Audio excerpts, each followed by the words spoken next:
기도하시겠습니다. 사랑의 하나님, 은혜를 감사합니다. 오늘 또 거룩한 주님의 날, 주님 전에 나와서 예배로 영광 올려드리게 하심을 감사드립니다.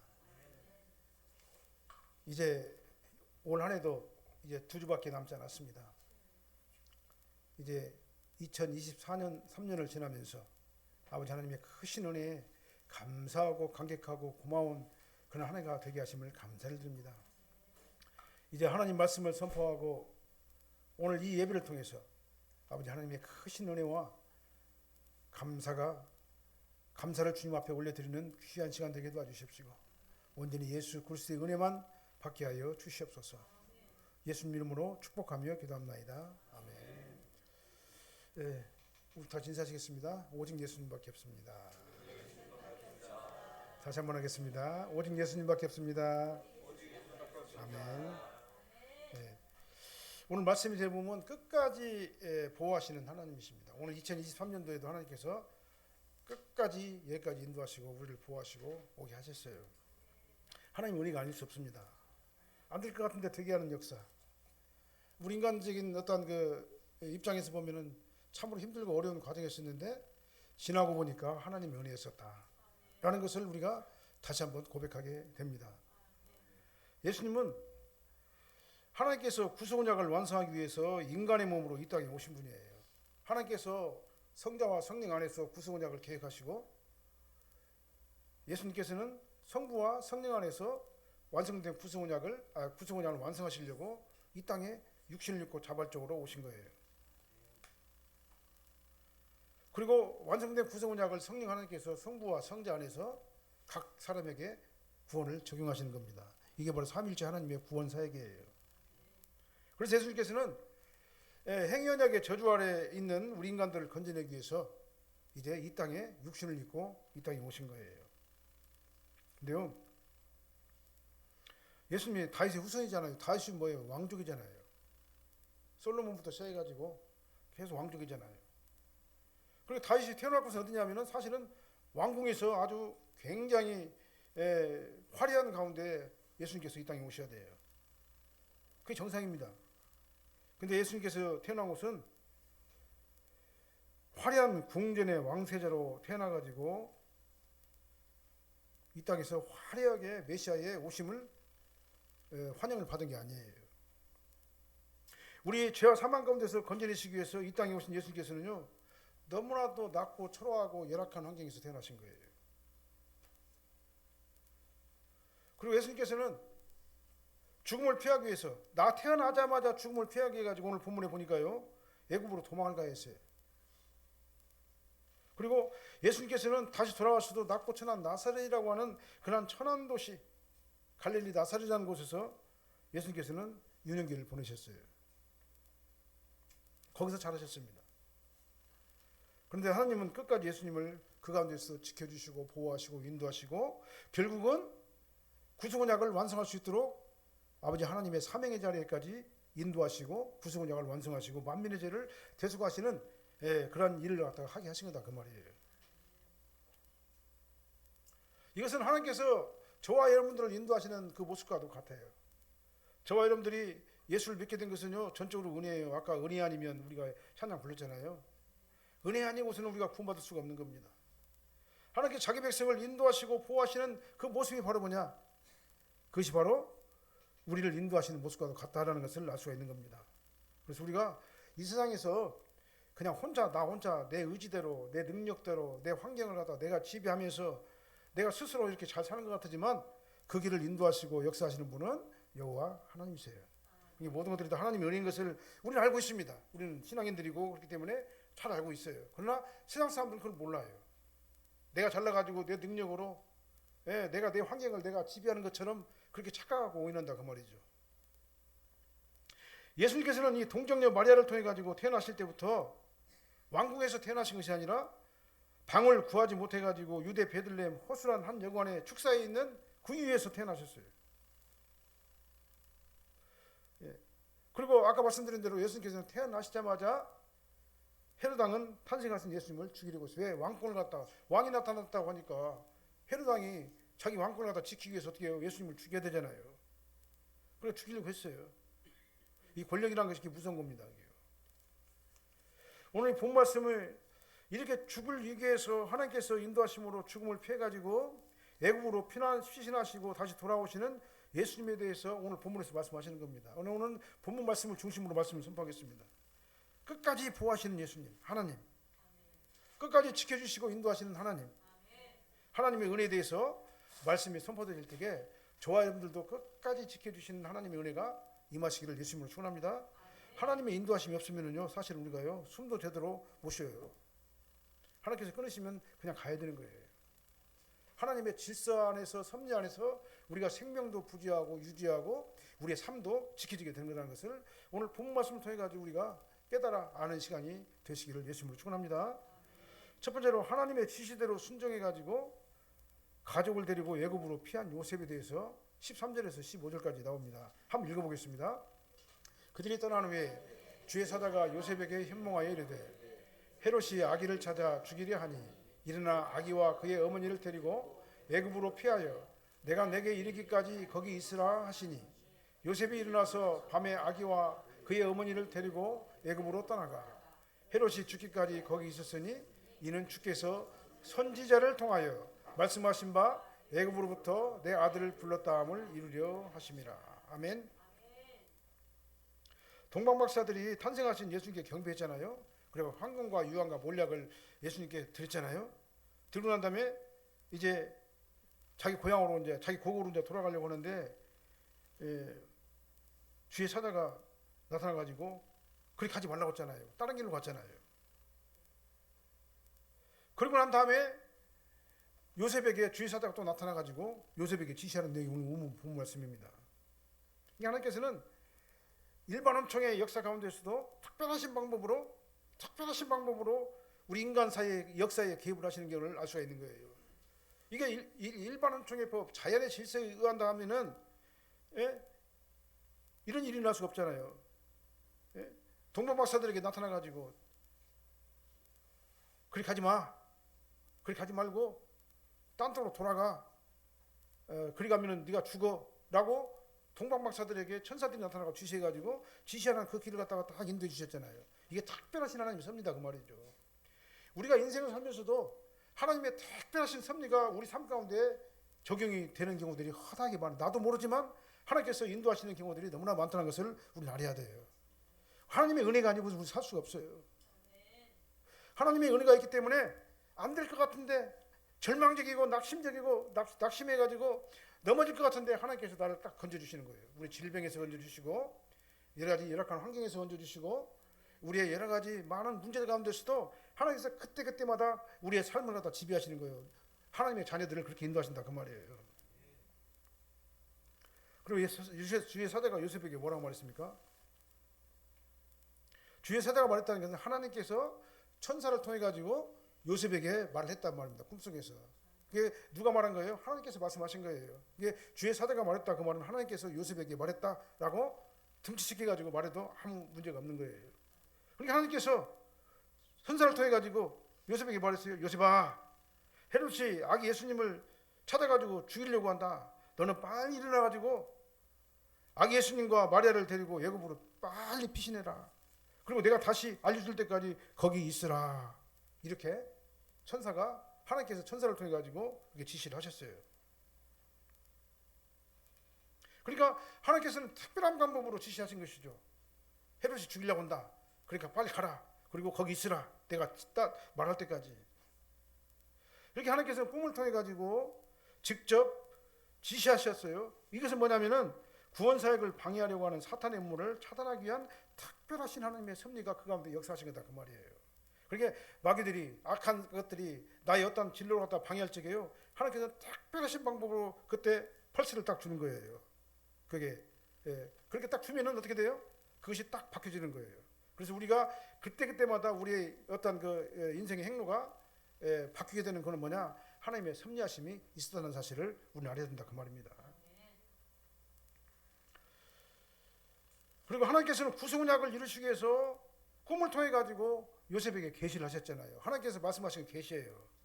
인스피레이션이에요. 계시예요. 그 영감입니다. 그 계시를 가지고 순종을 하는 자가 그러니까 계시 우전적 신앙이 되는 거다 그 말이에요.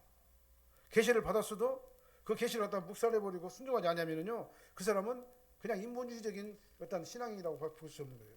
계시를 받고 하나님의 감동을 받았으면 그 계시 의존적 신앙인은 그 계시를 따라가는 자가 계시 의존적 신앙이라고 이렇게 말씀을 드리는 겁니다. 하나님께서는 천사를 통해 가지고 요셉에게 지시하신 것은 반드시 헤롯이 아기를 죽이려고 찾아올 것이니까 빨리 애굽으로 피하라고 말했잖아요. 내가 이르기까지 거기 있으라, 이 말은 뭔 말입니까? 계시가 다시 있을 때까지 거기 머물러 있어야만 한다라는 것이잖아요. 그러니까 여기서 오늘 본문에서는 뭐예요? 빨리 피하라, 그 다음에 거기 있으라, 이 두 가지 계시를 갖다 하나님께 주시잖아요. 그러니까 우리는 어떻게 해야 됩니까? 피하라, 있으라, 이 두 가지 계시를 요셉을 통해 가지고 요셉에게 천사를 통해 가지고 하나님께서 말씀을 해주셨잖아요. 그러면 요셉은 어떻게 했습니까? 이 계시의 말씀을 믿고 즉각적으로 순종을 한 거예요. 그렇기 때문에 요셉의 가족, 요셉의 어떤 예수님이죠. 요셉의 아들 예수님이 살아날 수가 있었던 거예요. 그래서 어떻게 됐어요? 예수님이 죽었을 거예요. 여기 그냥 3살 이하는 2살 아래는 다 죽여버렸잖아요. 요셉이 하나님의 말씀을 믿고 즉각 순종하였기 때문에 살 수가 있었어요. 우리도 마찬가지입니다. 우리는 지금 현재 내가 있는 삶의 현장과 사명의 자리가 바로 계시의 현장이에요. 우리 계시는 어떤 특별한 때 일어나기도 하지만 우리 삶 가운데서 하나님께서 그때그때마다 우리에게 인도하시고 말씀하시는 겁니다. 성도의 삶은 하나님의 계시와 그러니까 밀접하게 연관이 되어 있어요. 이게 영적인 사람, 하나님의 성령의 인도함을 받는 사람은요, 하나님의 계시와 말씀에 아주 밀접하게 인도가 연결이 되어 있는 걸 알 수가 있어요. 그래서 우리는 어떻게 합니까? 계시 의존적 삶을 살아야 되는 겁니다. 다시 말하면요, 하나님 말씀 중심으로 살아야 된다 그 말이죠. 말씀을 따라가야 된다 그 말입니다. 하나님의 계시는 성경 말씀이 계시예요. 그래서 우리는 지금 현재 여기에서 하나님께 순종하며 복종하며 충성하는 삶을 우리가 살아야 될 줄로 믿습니다. 요셉은 하나님의 계시에 순종했어요. 순종했는데 머무르지 않고 지체하지 않냐고 바로 순종했습니다. 14절 말씀 보니까 그렇게 되어 있죠. 요셉이 일어나서 꿈을 꾸고 하나님께서 지시하신 그 지시를 받으면서 즉시 일어나가지고 언제요? 밤에, 아침이 아니에요. 그날 밤에 아기와 그의 어미를 데리고 외국으로 떠나갔다 그랬어요. 이게 바로 계시 의존적 신앙인의 모습이에요. 하나님께서 말씀하시면 즉시 순종하는 게 계시 의존적 신앙인이다 그 말이죠. 그래서 요셉은 꿈을 꾸고 일어나가지고 밤에 꿈을 깨자마자 마리아를 데리고 애굽으로 빨리 떠나간 거예요. 피한 거예요.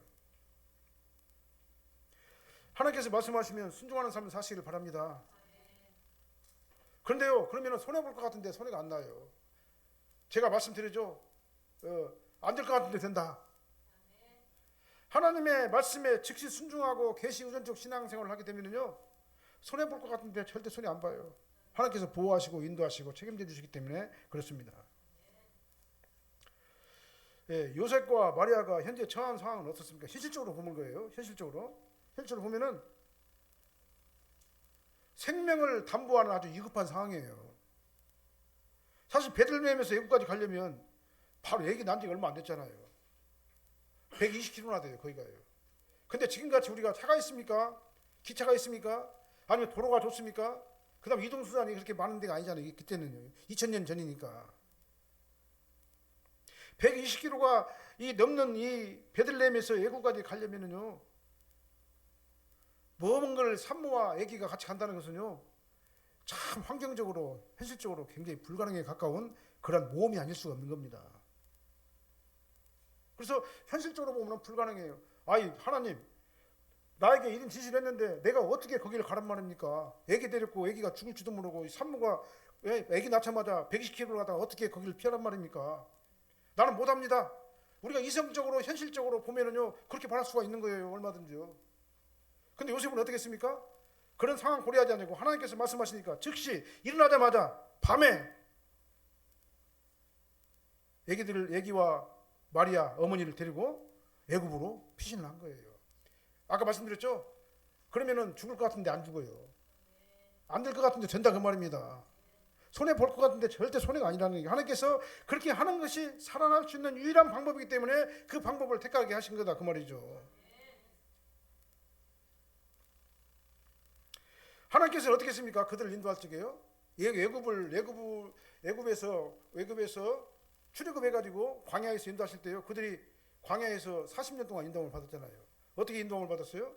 만나와 메추라기와 생수와 구름기둥과 불기둥으로 인도하셨잖아요. 광야로 가면 다 죽어요. 독충에게 물려서 죽고, 추워서 죽고, 더워서 죽고, 광야로 가게 되면요 목마라서 죽고, 먹을 것 없어 갖고 죽고, 그런 환경이 광야예요. 근데 이스라엘 백성들을 40년 동안 인도할 때 광야에서 어떻게 인도하신다 그 말이에요. 하나님께서 다 공급해 주셨다 그 말입니다. 하나님께서 순종하니까 어떻게 돼요? 죽을 것 같은데 안 죽는다. 안 될 것 같은데 된다. 안 될 것 같은데 된다. 이게 바로 뭐냐면은 하나님께 순종하는 자의 이런 그 축복이에요. 현실적으로는 도저히 순종할 수 없는 그런 입장인데 요셉은요 순종해가지고 아기와 마리아를 데리고 애굽으로 즉시 일어나자마자 출발을 한 거예요. 우리는요 하나님을 일할 적에요 즉시 하지 않냐고, 감동들을 즉시 순종하지 않고 차차병에 걸려 있어요. 지금 안 되고 여건이 되면 차차 하면 된다. 나중에 여건이 되면은 돈 많이 벌면은 어떤 환경이 되면은 그때 내가 주일 열심히 할란다. 차차병에 걸려 있어요. 차차병에. 그러나요 우리는 하나님 말씀을 들으면 의심하지 말고 즉각 순종해가지고 실천에 옮겨야 돼요. 이 사람이 바로 계시 의존적 신앙인이에요. 저와 여러분들은요 계시 의존적 신앙인이 돼야지만이 하나님께서 저와 여러분들 하다가 어떻게 해요? 인도하시고 보호하시고 축복하신다 그 말이에요. 축복을 받는 방법은요 딴 거 없어요. 즉각 순종하는 거예요. 계시 의존적 신앙생활을 해야 되는 겁니다. 내 인간의 이성과 내 논리와 내 어떤 사고와 내 어떤 관점으로 볼 적에는 그것이 아니라도 하나님께서 말씀하시면, 말씀이 그러면 우리는 말씀을 따라가는 게 바로 계시 의존적 신앙인이다 그 말이에요. 이 사람이 바로 지혜로운 성도예요. 하나님께서 말씀하시는데 미루면 미룰수록 어떻게 됩니까? 더 힘들어진다. 미루면 미룰수록 더 꼬이게 된다. 미루면 미룰수록 더 일이 더 복잡하게 된다 라는 것을 우리는 알아야 된다 그 말. 왜냐? 우리 신앙인이잖아요. 하나님께서 우리를 인도하시는 걸 우리가 알고 있잖아요. 그러니까 우리는 계시 의존적 신앙생활을 해야지만이 우리의 삶이 올바른 길로 하나님께서 인도함을 받게 된다 그 말이죠. 저도 마찬가지예요. 저도 장로로서 목사 안수 절대 안 받고 열심히 하나님의 일을 하려고 그렇게 작정을 한 사람이에요. 근데 하나님께서 그게 아니잖아요. 그게 아니고 내가 자꾸 엄한 길로 가려고 그러니까 하나님께서는 나를 어떻게 해요? 물질을 끊으시고 환경을 끊어버리시고 잘 나가던 직장도 끊어버리시고 어떻게 해요? 이게 어려운 환경을 갖다 만들어주시는 거예요. 그리고 결국은 순종할 수밖에 없도록 하나님께서 하시는 겁니다. 엄청나게 고생을 많이 시켜요. 정말 고달픈 삶을 갖다 살게 하셔요. 그러고 난 다음에 하나님께 순종하니까 어떻게 합니까? 순종하니까 안 될 것 같은데 되게 하는 하나님의 역사를 체험하게 됐다 그 말이에요. 자, 미루면 미룰수록 더 힘들고 어려워집니다. 이게 바로 영적인 법칙이에요. 순종하면 순종할수록 안 될 것 같은데 된다. 이게 바로 영적인 법칙입니다. 이 말씀에 순종하시기를 예수님으로 축원합니다. 근데요 하나님께서 애굽으로 피하시는 것은요 이미 선지자 예언에 있는 말씀이잖아요. 호세아서에서 11장 1절 말씀 있는 말씀이잖아요. 하나님께서는 예수님께서 애굽으로 피신하신 사건을요 호세아 선지자를 통해 가지고 이미 말씀하셨어요. 그 말씀을 인용했잖아요 오늘요. 그래서 이스라엘의 애굽 피난과 출애굽 사건과 어떤 그 연관성을 갖다가 말씀하고 있잖아요. 아까 말씀드렸죠. 죽을 것 같은데 안 죽어요. 이스라엘 백성들을 40년 동안 강해서 인도하셨다 그 말입니다. 우리가 순종하게 되면 요셉이 순종하니까 어떻게 돼요? 죽을 것 같은데 환경은 아닌데 되게 하셨다 그 말이에요. 하나님께서 모세를 통해 가지고 이스라엘 백성들을 애굽에서 불러내어 구원하셨다면요 예수님께서는 애굽과 같은 세상에서 죄와 사망 가운데 던져 있는 자기 백성들을 불러내 가지고 영원히 구원하시는 구세주라는 그 사실과 연관시켜 가지고 말씀하신 거예요. 이렇게 예수님께서는 성경 말씀대로 잉태되고 성경 말씀대로 탄생하시고 성경 말씀대로 애굽으로 피하셨어요. 정확하게 성경의 예언대로 예수님께서 그 일을 하신 거다 그 말이에요. 그러니까 성경 말씀대로 오류 없이 정확하게 역사적인 시점에서 성경의 예언대로 메시아의 길 가기 위해서 이 땅에 오신 분이 바로 예수님이다 말이에요. 역사적인 사건이다 그 말입니다. 근데 이것이 성경의 예언대로 안 되고 그냥 어느 날 갑자기 된 것이 아니잖아요. 성경의 예언대로 딱딱딱 역사 시간에 맞춰가지고 하나님께서 그 일을 하게 하신 거다 그 말이죠. 그래서 예수님께서 그렇게 오신 거예요. 그래서 우리의 진정한 구세주는 예수 그리스도뿐인 거예요. 예수님 외에 성경의 예언대로 된 다른 주는 없어요. 있을 수가 없습니다. 오늘 본 말씀 해가지고 철저하게 하나님의 계시 안에서 완성된 구원의 문은 오직 예수님뿐이라는 사실을 다시 한번 우리가 깨달아야 될 줄로 믿습니다. 이것이 은혜인 거예요. 이 은혜 안에 우리가 들어야 될 줄로 믿습니다. 예. 그 다음 두 번째로 보면은요, 사탄의 종이 되어가지고 악한 결정을 내린 헤롯왕을 우리가 볼 수 있어요. 16절로 18절도 한번 읽어보게요.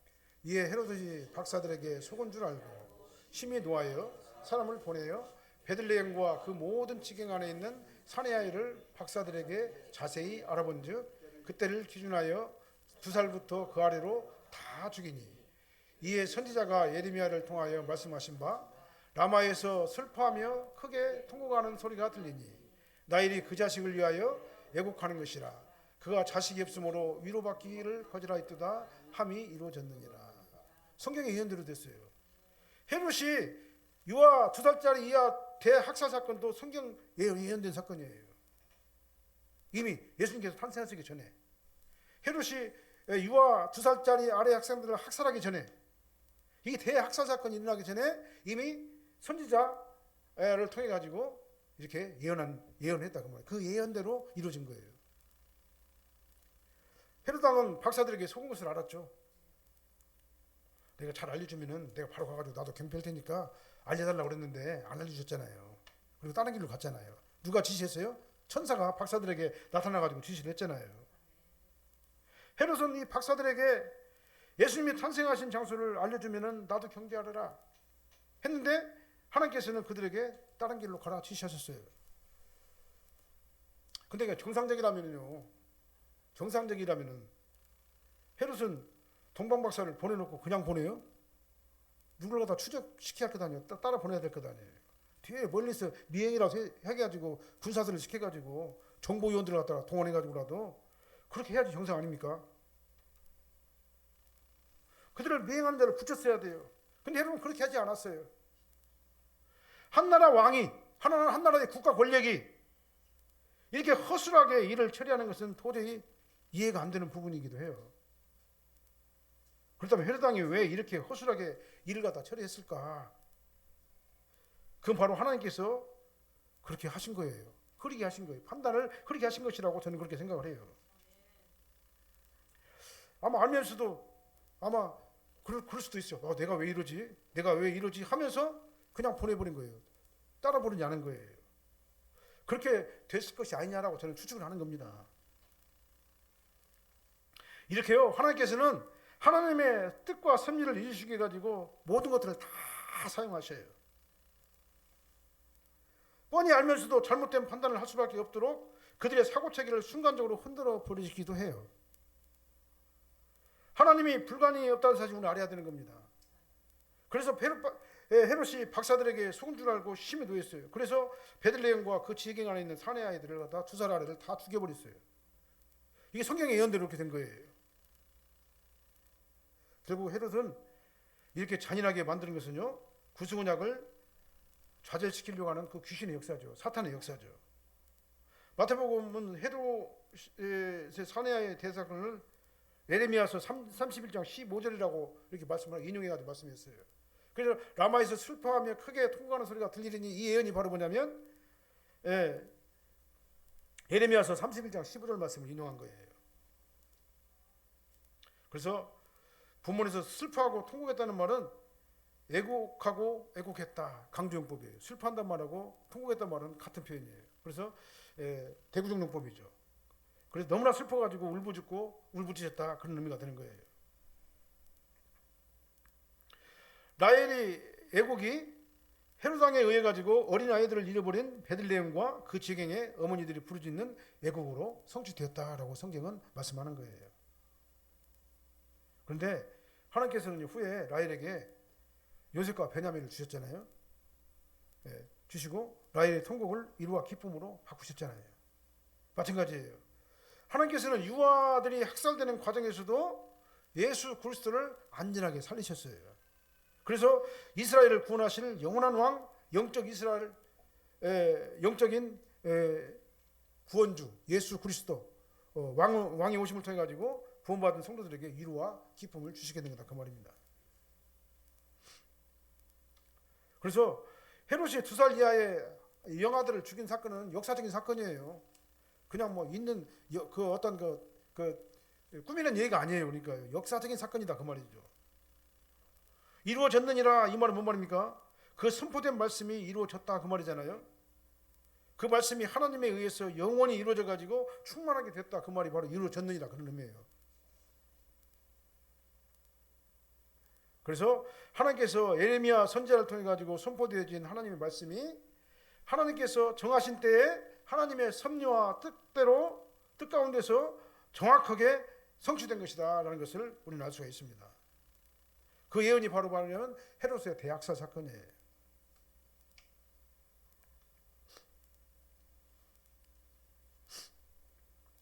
이렇게 하나님께서는 악한 세상과 불의한 사람들을 통해서도요 구속사의 도구로 그걸 사용하시는 거예요. 그걸 사용하시는 겁니다. 하나님께서는 우리를 성도로 의인으로 하나님의 자녀로 신부로 부르셨잖아요. 하나님께서 우리를 통해 가지고 하나님의 섭리를 이루시고 완성하시는 도구로 우리를 사용하시는 겁니다. 우리가 선한 도구가 되어야 될 줄 믿습니다. 헤롯과 같이 악한 도구가 되어서는 안 돼요. 그러니까요. 우리는 하나님의 자녀로서 선한 도구로서 복음의 전파자로서 하나님의 말씀을 선포하고 주의를 감당하는 성도로서 사명을 잘 감당해야 될 줄 믿습니다. 이것이 바로 뭐냐면요. 그렇게 되는 것이 정말 사실은 기적이에요. 저 여러분들이 성도가 되고 하나님 일을 하는 거는요. 아무나 못해요. 그렇게 잘해주고 막 최선을 다해서 막 받들어주고 그냥 내가 막 손에 보아가면서 막 그렇게 해두더라도 교회 나오시오면 얼굴 탁 가려버려요. 예수 믿으세요 하면 너나 믿으라 그래요. 잘해주는 건 잘해주는 것이고 믿는 거다고 또 틀려요. 근데 저와 여러분들이 하나님의 자녀가 됐잖아요. 하나님의 자녀가 돼가지고 교회 나와가지고 막 예배 드리면서 은혜 막 받고 그러잖아요. 처음엔 잘 모르지만 말씀이 막 들어가고 그러니까 이제는 하나님의 말씀이 믿어지게 되잖아요. 이거 아무나 되는 게 아니에요. 성령의 역사예요. 성령께서 그렇게 하게 하시기 때문에 우리가 예수 믿고 구원받고 주님 전에 나와가지고 이렇게 날마다 찬양도 부르면서 예배를 하나님께 드리게 되는 거예요. 아무리 해도요 가족이라도 안 돼요. 자기 남편이라도 안 되고 자기 부인이라도 안 돼요. 하나님께서 역사해 주셔야 돼요. 하나님께서 역사하심을 받고 감동을 받은 저와 여러분들은 어떻게 돼요? 그게 바로 복된 자다라는 것을 알아야 될 줄 믿습니다. 그러니까 헤롯은 어떻게 됐어요? 악한 도구로 사용된 거예요. 그러니까요. 악한 도구로. 이것도 저 맘대로 안 돼요. 귀신이 그러다 잡아버리니까 귀신의 짓만 하는 거예요. 사람이에요. 그래서 우리는 귀신에 잡히지 아니하고 성령에 붙잡혀가지고 교회 와가지고 하나님 앞에 예배 드리는 것, 이게 얼마나 자랑스럽고 다행스럽고 복된 일인가를 우리가 깨달아야 될 줄 믿습니다. 예. 그 다음에 세 번째로 보면은요, 하나님께서 요셉의 가족을 끝까지 그러니까 보호를 하셨죠. 19절로 21절 한번 보게요. 헤롯이 죽은 후에 주의 사자가 애굽에서 요셉에게 현몽하여 이르되 일어나 아기와 그의 어머니를 데리고 이스라엘 땅으로 가라. 아기의 목숨을 찾던 자가 저들이 죽었느니라 하시니 요셉이 일어나 아기와 그의 어머니를 데리고 이스라엘 땅으로 돌아가니라. 하나님께서 그때마다 딱딱 주죠. 딱딱 그 말씀을 주시죠. 그러니까 그 어떻게 되죠? 그의 방향이 딱딱 바뀌시잖아요. 우리는요 순간적으로 우리가 결정하면서 살아야 돼 인생을요. 그때마다 누가 도와줘야 돼요? 하나님의 성령이 감동하심으로 나를 딱딱 지켜줄 때 그때마다 악한 길로 가지 않냐고 하나님께서 원하시는 그 길로 가게 되는 거예요. 그래서 우리는 계시 우전적 신앙생활을 해야 된다 이 말입니다. 하나님께서는 주의 사자를 통해 가지고 요셉의 꿈에 또 나타났어요. 또 나타났어요. 그리고 지시됐습니다.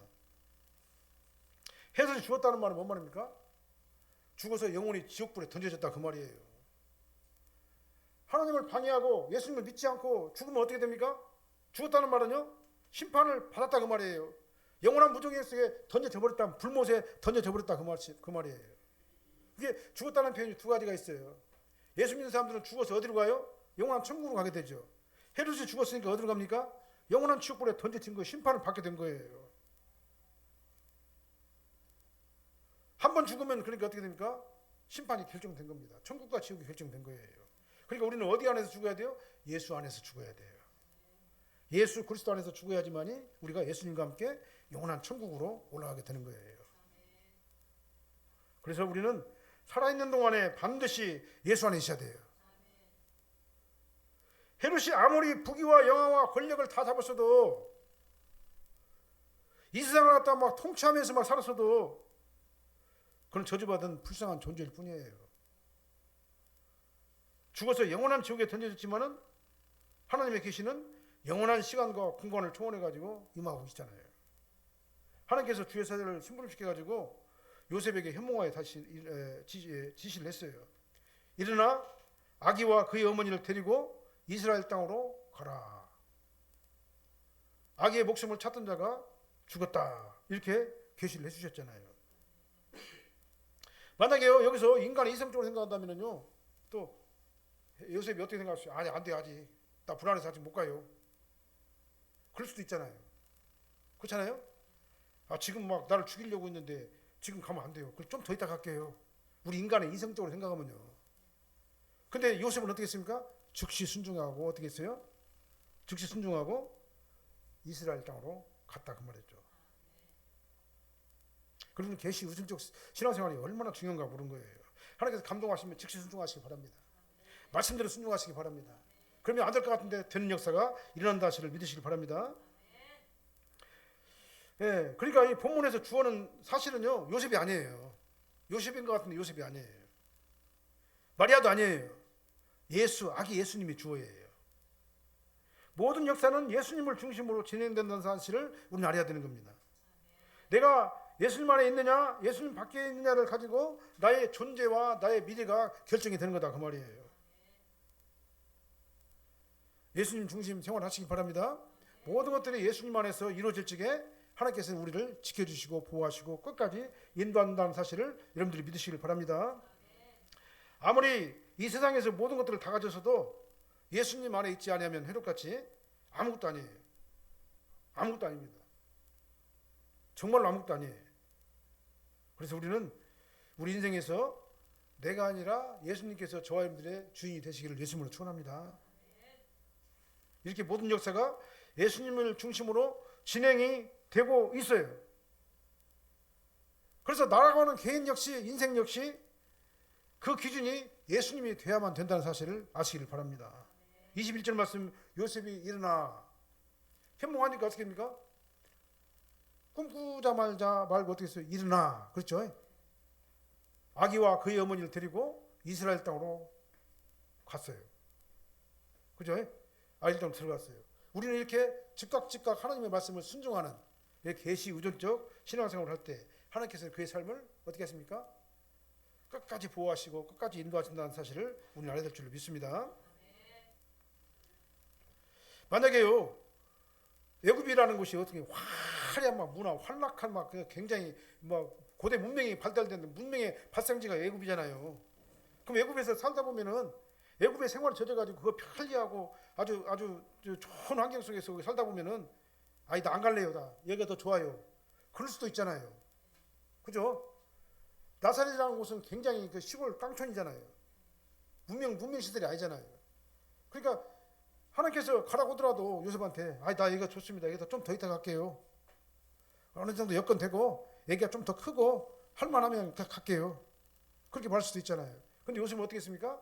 일어나 아기와 그의 어머니를 데리고 이스라엘 땅으로 들어가니라. 그리고 이스라엘로 가면은 헤롯 전당들이 그를 해칠지도 모르잖아요. 아주 위험하잖아. 아직은요. 인간적으로 생각해 볼 때는 아주 위험하잖아요. 근데 그 계시를 따라 가지고 즉시 순종한 이 요셉의 모습을 볼 수가 있어요. 우리는요, 우리 인생길을 살면서 내 인간의 생각이나 내 마음이나 내 의지대로 아무데나 가면은 안 돼요. 우리가 신앙인인데요.